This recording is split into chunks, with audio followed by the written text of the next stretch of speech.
Paul, let me jump over to you. Is there anything that you want to throw in? What IRMAA is, how it can affect someone? Just what's your take on this IRMAA stuff? So, you know, what's the ultimate goal of retirees, right? When pre-retires and they go into retirement, it's to maximize as much income as they can, right?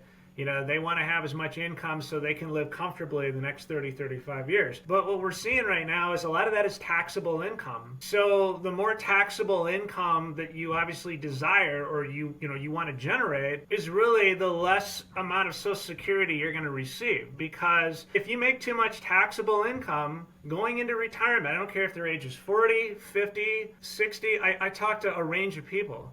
But if you make too much taxable income going into retirement, not according to you, but according to the government, you run the risk of losing potentially 60 to 100% of your Social Security net benefit by the time you're in your mid-70s or 80s when you need it the most. Can you back up just for a second and repeat that last line? I just want to say the 60 to 70% again, make sure people heard that. Yes, you run the risk of potentially losing, 60 to 100% of your Social Security net benefit by the time you're in your mid-70s or 80s.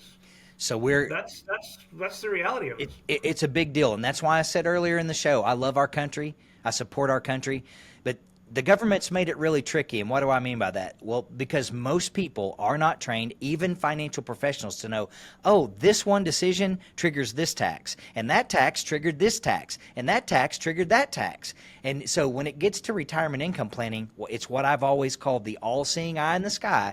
It's watching every single financial decision you make, every move you make. If you sell a property, if you have rental incomes, if you take a distribution from a tax-deferred account, if you did it too soon, if it was before 59 and a half, all these rules that they've got, and they're like, gotcha.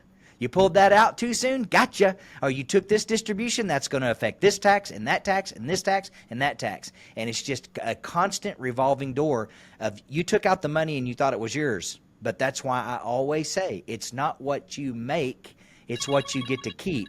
So if you take out $10,000, but you give $6,000 of it away, that's not a good deal. In retirement, we want to take out $10,000 and be able to use all $10,000.